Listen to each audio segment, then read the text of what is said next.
A dress worn by Marilyn Monroe, an American actress and model in Some Like It Hot, is presented by the guest. This dress was a gift from his friend Donfield, who was a Hollywood costume designer, and is suspected to have acquired the dress from Western Costume Company. You brought some photographs of Marilyn actually wearing this dress in Some Like It Hot. This was created by Ori Kelly, the Oscar-winning designer known for crafting outfits specifically for Marilyn, and would often sew Monroe into her dresses to achieve the perfect fit. Made of black peau de soie, similar to satin, the dress features a fringe that allowed Marilyn to move freely during her action scenes. It's really amazing looking at this dress and how small it is. I think most of us don't realize that Marilyn was such a small person. Identifying labels from Donfield's collection and Marilyn's name confirm the dress's authenticity, while photographs show Monroe wearing it in action, making the piece even more iconic. Marilyn in action, where she's wearing this dress and it's really fabulous on her. It's hard to believe that in the film she danced around in this dress because it was so tight on her, you couldn't believe she could dance around in it. Right. This is an iconic dress, worn by one of the greatest sex symbols of the 20th century. In an auction, the conservative estimate of the dress value should be around. In an auction, I would not be surprised at all if it went for somewhere between $150,000 and $250,000. Oh my God. Whoa. The guest's great-granduncle managed a hotel on New York's West Side in the early 20th century. The uncle had a skylit room in the hotel, which he offered to artists from the Art Students League, including Thomas Hart Benton and Joseph Stella, and in exchange many of them gifted paintings, this Stella likely among them.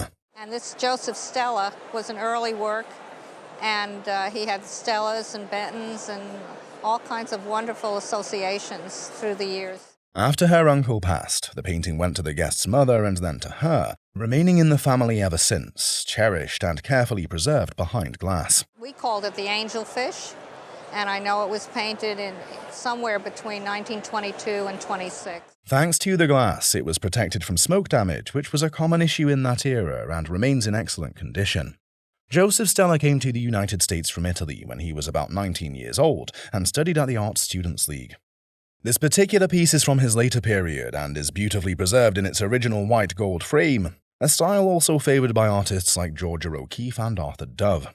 The minimalist white gold frame adds historic and market value, as it reflects a style choice shared among early American modernists. Do you have a sense of value? Well, in 1987, it was appraised for insurance purposes for $7,500. That's all I know. Yeah. The painting, for both insurance value and gallery sale at about. If it were to sell in an art gallery, at about $250,000. I feel it's... I've just been consulting with my colleagues. I think it's quite a spectacular piece. You're lucky to have this. You amaze me. My uncle played the violin, and I think I was earmarked to have this violin as the person to bequeath it to. The violin was passed down from the guest's uncle, who played in an orchestra and pursued music passionately alongside his career as an optometrist. The guest began playing at age 7, practiced through high school and college, and still plays today, including recently in her daughter's preschool and a community program. She recalls always hearing of the instrument's supposed value, though no one was ever sure if the story was true. The violin dates between 1800 and 1810 and was made by the renowned Galliano family of Naples, Italy, a dynasty of violin makers spanning the 1700s to the late 1800s. Nicola Galliano was the most prolific maker in the family, though this violin shows signs of collaboration with his sons, Joseph and Antonio. Label inside reads Nicola Galliano, who was the most famous and maybe the most prolific maker in the family. It features a broad arching design, typical of the Galliano model, with strong projection, a trait valued by professional musicians on a budget. The top is likely Italian red spruce. Wear on the scroll and back edges reveal its age and use, but the protected areas remain crisp with much of the original varnish intact. The sides and two-piece back are Yugoslavian maple, known for strength and lightness, ideal for violin making. The bow was crafted in France by François-Nicolas Viorin in the shop of Jean-Baptiste Vuillaume, one of the 19th century's top violin dealers. Voirin's early bows are known for their bell-shaped heads and precision playability, and this one bears Vuillaume's identifying stamp, and although slightly worn and repaired at the frog, it remains highly collectible and playable. French bows are stamped upside down, a detail that helps authenticate their origin. I'm going to value the bow at $12,000 to $14,000. The violin itself, in excellent condition, is conservatively valued at auction at $60,000 to $80,000. Very Really? conservatively, and that would be an auction value. Wow. I would have never guessed. The guest reveals that these two etchings were passed down from their father, who collected art during the mid to late 1950s, often visiting the artwork on La Cienega Boulevard in Los Angeles. Both prints are Rembrandt's etchings, one of the greatest visual artists in history, particularly renowned for his Dutch Golden Age paintings and self-portraits. The first piece, a subject depicting Christ at Emmaus, was created in the year 1634, as the signature and date at the bottom indicates. And next to the date is an ink stamp, which is a collector's stamp. That's from a collector who owned the print in the late 19th century. The second print is a self-portrait of Rembrandt. The sign and date 30 at the bottom indicates it was made when he was just 24 years old in 1630. The open-mouthed and astonished display remarkably dispels Rembrandt's interest in capturing the theatrical emotion and mood.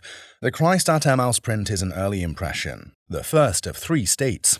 It's a particularly fine impression. All of the lines are there, and you can see in the image that Rembrandt really did not waste a single line.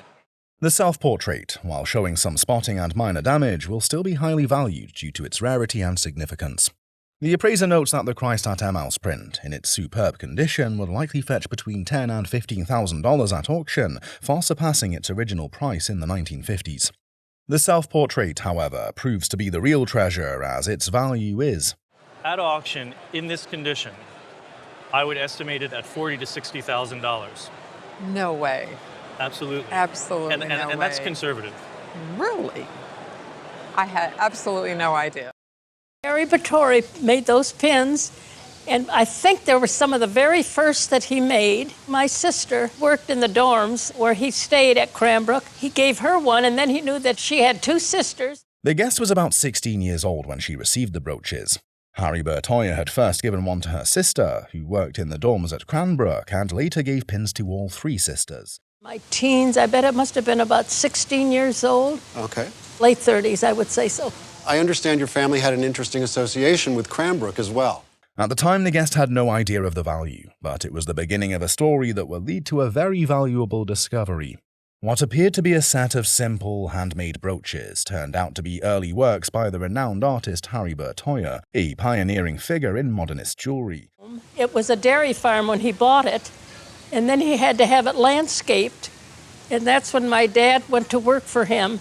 Bertoya, born in 1951, came to the US at age 15 and began studying metalsmithing in Detroit. His work was influenced by modernist design, evident in these early pieces which exhibit intricate forging techniques. Yes. Well, a little bit about the brooches. They are by Bertoya. He was born in 1915. He came here to the United States when he was 15 years old. These brooches are prime examples of Bertoya's craftsmanship, featuring tension fittings and rivets which were part of the modernist aesthetic of the time. They were created in the late 1930s, before Bertoya's rise as a master sculptor, making them highly collectible today. The original handmade quality of these brooches, paired with their early style, makes them a standout in Bertoya's jewelry legacy. Despite being in excellent condition, the brooches do show slight wear, but the elegance and modernist flair they exude make them even more special. Today, pieces like these are highly coveted by collectors and enthusiasts of Bertoya's work, further adding to their historical value. And so these pieces are very early. He only made jewelry for a few years before going into other areas. During the war years, metal was being rationed, so the metal studio actually was not open very long. As the guest began researching the brooches, she realized that they weren't just any old pieces of jewelry, they were early works by Harry Bertoya. I would suggest writing down the family history and provenance of the pieces since they're not signed. If these just showed up in a box of jewelry at a yard sale, most people wouldn't know what they were. These intricate brooches, crafted before Bertoya's rise to fame as a sculptor, were now considered a rare and important part of his legacy. The appraiser estimates the value of the brooches to be between. Each of these pieces alone would bring somewhere between $20,000 to $30,000. So we have a total of $40,000 to $60,000 as an auction estimate. Oh my God. It's how rare these are Well, and how collectible. hallelujah. It was worth the trip. It was so nice meeting you, Pete. Acquired over the last 20 years via estate sales, this collection of posters are greatly cherished by the guest due to his love for vintage graphics. Yeah, I love the graphics. So when I see something that grabs me, I usually try to buy it, yeah. The appraiser introduces the good, the better, and the best approach, starting with a famous World War I poster as the good. Being the largest of 3 different sizes, this historical poster features Black Tom, the Tank Corps' mascot, and was used for recruiting men for the Corps. It stands as an important military artifact. The next piece labeled by the appraiser is a poster from the 1934 Chicago World's Fair, distinguished by its original tube with a sticker from the fair itself, which makes the item even more desirable. Now, for people who watch the Antiques Roadshow with some regularity, they know that anything that comes in an original package, hubba hubba. I mean, that's supposed to be a good thing, right? Now for the best piece on the list, and although the words are in Japanese, its value transcends words. It's a very special and rare Japanese Art Deco poster from the 1920s and 1930s, showcasing a plane flying over the Japanese peninsula and the ink made with gilt silver, which adds to its remarkable beauty and rarity. The guest purchased the World War I poster for $250, but now estimated at auction value to be between $2,000 and $3,000. The World's Fair poster, bought for just $12, is estimated at auction to bring in between $4,000 and $6,000. And finally, the Japanese Art Deco poster at a value of... At auction, I would estimate the Japanese poster at $5,000 to $7,500. Oh, excellent. Bringing the value of these 3 posters to a total of $11,000 to $16,500. Perfect. I love it. I tip my hat to you, sir. No, you tip my hat to you, sir. Thank you. So you brought us an Eloise McGill. What can you tell me about her? She was an artist in San Antonio back in the 1880s, 1890s, but she was my great-great-aunt. She's made quite a few paintings. We have about 6 in our family. We have 2 in our house. This vibrant floral painting was created by Eloise Polk McGill, the guest's great-great-aunt, who is an artist in San Antonio, active during the 1880 and 1890. It has been treasured in the family, with 6 works by McGill and 2 prominently displayed in the guest's home, with this particular painting signed at the bottom. Eloise Polk McGill comes from a distinguished lineage. She's the grandniece of Judge Baylor, the founder of Baylor University, not a descendant of President Polk, who had no children. She trained under Robert Onderdonk in Texas, then continued her education in New York under William Merritt Chase. Then, at some point later, she studied with William Merritt Chase in New York. Now, William Merritt Chase was quite a personality as a teacher. And there were lots of little adages that he would say that would stick with his students. This painting dates from the last 2 years of her life, around 1937 to 1938, as indicated by the guest and the artist's recorded death in 1938. She's incredibly competent, secure, confident as a painter. The appraiser notes the brilliant colors. Her cactus blooms pop with life, and while she painted bluebonnets in Texas, the rarity of cactus flowers gives this piece added charm. Cactuses, they bloom in one day and then the blooms are gone. Isn't that correct? That's correct. The value of this painting for retail replacement purposes is probably close to... Is probably close to $20,000. Oh, wow, we were hoping for a few thousand. That's awesome. I brought a collection of the papers and effects of John E. Wilkie. On display are papers and effects from John E. Wilkie, head of the Secret Service from 1898 to 1913, which the guest received from a friend who was clearing out old documents. Intrigued by the first item, a steel engraving signed by President Teddy Roosevelt, prompting the guest to take the entire batch of documents despite his hesitation. And you took the whole batch of things. Yes, and there's boxes, believe me. John E. Wilkie, a former newspaperman, was appointed head of the Secret Service by President William McKinley. Among the collection is John's Secret Service badge, as evidenced by his name on it. Now, one of the things that he was doing is he was in charge of protecting the president, McKinley. That's correct. Obviously, there were problems with that protection, and the assassination happened under his watch. Alongside are papers detailing the events surrounding McKinley's assassination at the Pan American Exposition in Buffalo in September 1901, with statements from Secret Service agents who were present. And standing in front of the president, close to him, was a young fellow with a handkerchief in his hand, concealing a revolver from which he had shot the president. Also included are letters detailing threats against President Theodore Roosevelt, which came later in Wilkie's career, adding to the historical significance of the collection. The appraiser notes the need to verify the provenance of the items, as in certain cases one could lose ownership to the government without these. The signed photograph of Roosevelt is worth between $1,500 and $2,000. On the retail market, the archive of the letters are at least worth. And I would say that this archive of the letters, the Roosevelt letters, are worth at least, in the retail market, $5,000 to $10,000. It's a wonderful collection. It's great. Thank you very much. I appreciate it. I got this at auction about 5 years ago. And you paid how much for it? It's about $2,500. The guest was drawn to this remarkable craftsmanship and strong connection to Americana heritage. It's modeled after an Abbott and Downing Concorde coach, the iconic stagecoach adopted by Wells Fargo and widely used in the American West. And Abbott and Downing supplied the majority of the stagecoaches that were used out west as early as the 1840s. By the gold rush of the 1950s in California, Concorde coaches were the gold standard, transporting people, mail, and goods across the country. Certainly by the 1850s, stagecoach lines were operating here in California. And the Concorde coach was the Cadillac coach for all the western and, in fact, eastern stage lines, too. Though this is a model, its craftsmanship is top tier, with original paint, well-preserved leather, and accurate detailing. Even the leather springs underneath are still intact. One unusual detail is that the model has no doors, which is uncommon, as Concorde coaches always featured doors, and this makes the piece even more curious and intriguing. And the detailed workmanship on this is fabulous. The leather springs that were supporting the coach is still intact. On the side is the name Diamond Tally-Ho painted over what appears to be an earlier coach number. The appraiser suggests an X-ray could reveal the coach's original name. Based on the style, materials, and condition, the model was likely made in the early 20th century, possibly as a tribute or a collector's replica.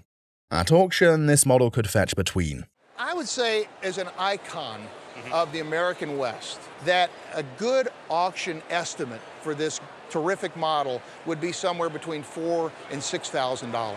Okay. So a nice return on your investment. Her great-great-great-grandmother won this piece for just $1 in a raffle. This piece represents the California Missions, the oldest structures in California, originally established by Spanish priests, and there were 21 of them built in total.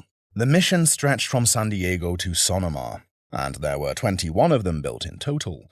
And they strung from San Diego all the way up to Sonoma, California. This sideboard is dated to around 1920, reflecting the style of the time. At an auction, this sideboard's value will be between. From an auction estimate standpoint, I would appraise it probably at $3,000 to $5,000, but realize that there is some upward potential to the right buyer. The guest recalls finding this unique Meow mixed metal figure when her stepfather returned from Japan after World War II. For decades, it sat quietly in her collection, unaware of its hidden value until she decided to learn more. What appeared to be an ordinary item turned out to be a Meow masterpiece from Japan's Meiji period, a true work of art from the renowned Meow factory. Meow was famous for producing the finest mixed metal works of the time, and this piece is a testament to their incredible craftsmanship. They produced the best mixed metal work in that entire period. There is a real gem from the Meiji era in this small item that has a lot of history and detailed design. In its current condition, the appraiser confidently valued this Meow mixed metal figure between. At auction, it would carry a pre-sale estimate of $2,000 to $3,000. Oh, that's great. Yeah. Came to me by pure accident, actually. For years, I worked for the Motown Museum here in Detroit. Started when I was 18 years old. I was a Motown collector. Anything Motown I loved. Marvin Gaye's 1964 passport, a rare piece of music history, was discovered tucked inside a vinyl record bought at an estate sale in Detroit. The passport fell out when a Motown museum staffer, who started there at 18 and loved collecting, bought albums the family didn't want. This passport dates to a defining year in Gay's career, 1964. It's shortly after he added the E to his last name, honoring Sam Cooke and distancing himself from his troubled relationship with his father. By then, Marvin had already made his mark as a Motown session drummer, contributing to iconic tracks like Stevie Wonder's Fingertips Part 2. The passport stamps trace his early tours as a rising star, offering rare insight into where he traveled during one of the happiest and most successful stretches of his life. This is such an innocent time, Yes. and people love passports because they also show where he was all over the world, what he's doing during these years. He's obviously traveling. Because Marvin Gaye memorabilia is rare, especially official documents like this, his passport is an exceptional collectible. The appraiser estimates the value of the passport to be. For insurance, I wouldn't put less than $20,000 on the passport if you were to insure it. Wow. I never would have thought. I mean, I'm just shocked. I mean, wow. Oh gosh, thank you.